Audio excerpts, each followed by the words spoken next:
नमस्कार। राम मंदिर जो अयोध्या में राम जन्मभूमि के ऊपर बनने जा रहा है, उसके बारे में कहा जा रहा है कि ये नागर शैली में बनेगा। वास्तुशास्त्र की, मंदिर वास्तु की नागर शैली में बनेगा। तो आज हम डिस्कस करेंगे नागर शैली और द्रविड़ शैली, इनमें क्या अंतर है, और फिर हम डिसाइड करेंगे कि ये रियल में नागर शैली के हिसाब से बनाया जा रहा है राम जन्मभूमि पर जो मंदिर बन रहा है। तो पहली चीज़ है, नागर शैली कहाँ प्रचलित है और द्रविड़ शैली कहाँ प्रचलित है। तो मंदिर निर्माण कला की नागर शैली हिमालय और विंध्याचल पर्वत के बीच की भूमि में नागर शैली प्रचलित है मेनली, जबकि द्रविड़ शैली साउथ में कावेरी और कृष्णा के बीच का एरिया है जो वहाँ पर प्रचलित है। एक ग्रंथ है वास्तु का बहुत पॉपुलर, कामिकागम। कामिकागम कहता है नागर मंदिर, मतलब नागर शैली के मंदिर किसी भी शहर के उत्तर में, उत्तर पूर्व में या उत्तर पश्चिम में स्थित होने चाहिए। शहर के उत्तर पूर्व या उत्तर पश्चिम में हो, मतलब उत्तर की तरफ पूरा, तो शहर क्या हुआ, मंदिर के दक्षिण की तरफ हुआ। फिर जबकि कामिकागम ही कहता है द्रविड़ मंदिर दक्षिण में, किसी भी शहर के दक्षिण में या दक्षिण पूर्व यानी आग्नेय में या दक्षिण पश्चिम यानी नैऋत्य में होने चाहिए। इसका मतलब मंदिर ऊंचाई पर होने चाहिए। तो वास्तु कहता है उत्तर की तरफ ढलान होनी चाहिए और दक्षिण की तरफ ऊंचा हो।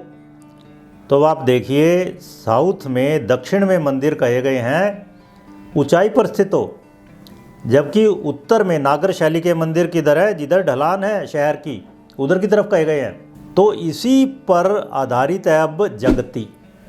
जगती जिसे कुर्सी तल या प्लिंथ लेवल भी कह देते हैं, जगती नागर शैली के मंदिरों में ही प्रचलित है। जगती समझ लीजिए पत्थर का चबूतरा है बहुत ऊंचा, और उस पर जाने के लिए सीढ़ियाँ बनाना आम बात है।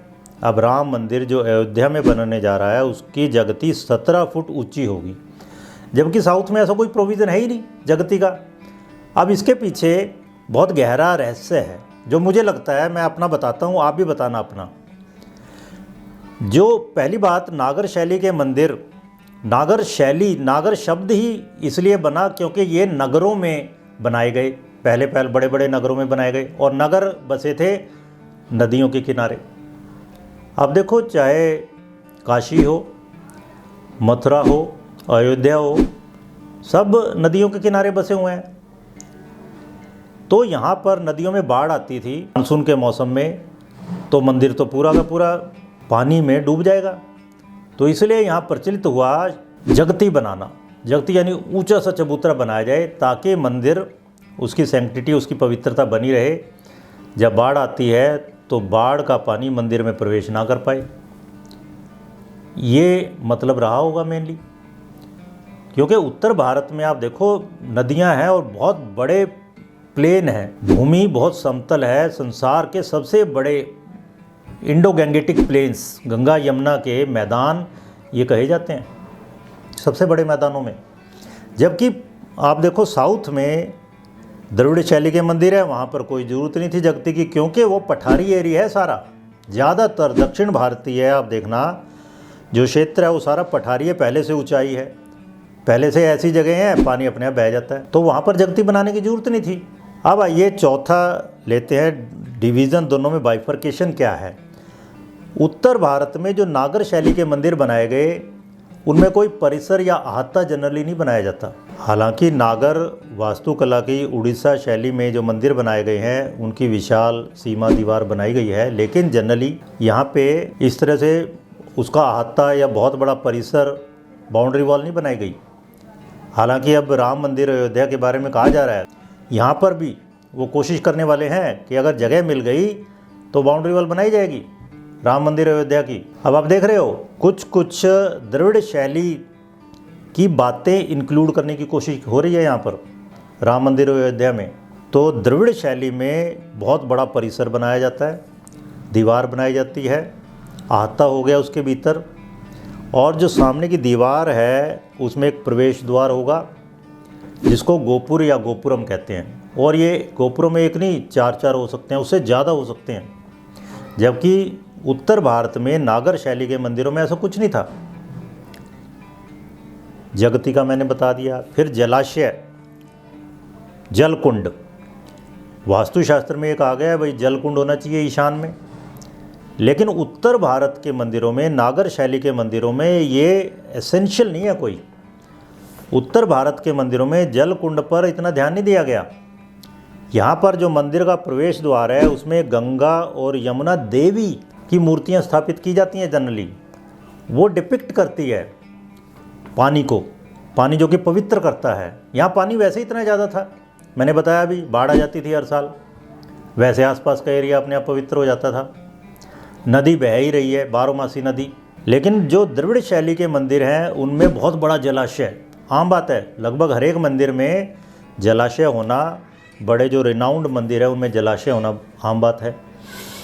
अब आइए नागर शैली के मंदिरों में आकार के हिसाब से बताता हूँ मैं। जो गर्भगृह है, जहाँ मुख्य देवता विराजमान होते हैं या जहाँ शिवलिंग स्थापित किया जाता है, वहाँ पर उसका आकार वर्गाकार या आयताकार बताया गया। मतलब नागर शैली के मंदिरों में गर्भगृह वर्गाकार या आयताकार होना चाहिए, जबकि गर्भगृह के आकार बताए गए हैं द्रविड़ शैली में षटकोणीय या अष्टकोणीय। अब आप देखो, राम मंदिर में जो अयोध्या में बन रहा है उसमें जो गर्भगृह वो अष्टकोणीय होगा, और जबकि ये कहा जा रहा है कि ये नागर शैली का मंदिर है। अब आप सोचो कि द्रविड़ शैली के मंदिरों में बताया गया अष्टकोणीय, तो राम मंदिर इस हिसाब से, इस एंगल से द्रविड़ शैली का मंदिर हुआ। अगर आकार के हिसाब से सोचे तो जगती के हिसाब से नागर शैली में है। अब ये नागर शैली में गर्भगृह का शिखर सबसे ऊंचा होता है, जबकि द्रविड़ शैली के मंदिरों में वो सबसे ऊंचा नहीं होता। नागर शैली के मंदिरों में गर्भगृह के ऊपर जो मीनार है उसको शिखर कहते हैं, और ऐसे कई शिखर हो सकते हैं। अभी जो राम मंदिर बनने जा रहा है उसके 5 मंडप हैं, उन सब के ऊपर शिखर होंगे, और फिर मुख्य शिखर होगा गर्भगृह के ऊपर। और ये सब शिखर अंदर की ओर मुड़ते हुए होते हैं, कर्विंग इनवर्ड। इसके विपरीत द्रविड़ शैली के मंदिरों में जो मुख्य मंदिर की मीनार है उसके ऊपर जो शिखर हो उसको विमान कहते हैं, और केवल एक ही विमान होता है, एक से ज़्यादा नहीं होते। और ये सीढ़ीदार पिरामिड की तरह होता है, ये अंदर की ओर मुड़ता हुआ नहीं होता, और ज्योमेट्रिकली ऊपर उठता है। मतलब it rises up geometrically rather than curving inward. ठीक है, अब आइए नेक्स्ट फ़र्क लेते हैं दोनों में।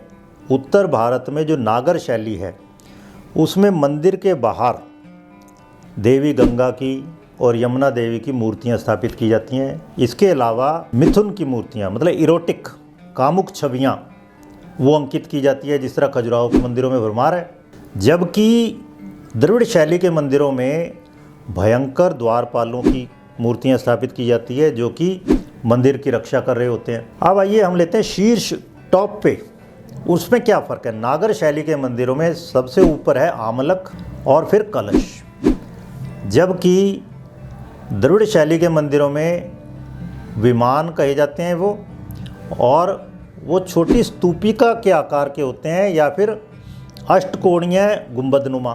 फिर आइए मूर्ति तल, लेवल, जो मूर्ति स्थापित की जाएगी मंदिर में, गर्भगृह में, वो नागर शैली के मंदिरों में आमतौर पे फर्श के तल पे होती है, जबकि द्रविड़ शैली के मंदिरों में ऊंचे स्तर पर थोड़ा हाई करके वहाँ स्थापित की जाती है। उत्तर भारत के मंदिरों में जो नागर शैली के मंदिर हैं आमतौर पे ये सौंदर्य के प्रयोजन से बनाए जाते हैं, जबकि दक्षिण भारत में सौंदर्य संबंधी उद्देश्यों के अलावा प्रशासन के पॉइंट ऑफ व्यू से, एडमिनिस्ट्रेटिव पॉइंट ऑफ व्यू से बनाए गए, क्षेत्रों पर नियंत्रण रखने के पॉइंट ऑफ व्यू से बनाए गए, शिक्षा के केंद्रों के रूप में विकसित हुए, पूरे मंदिर नगर बसाए गए वहाँ पर, जबकि उत्तर भारत में ऐसा नहीं था।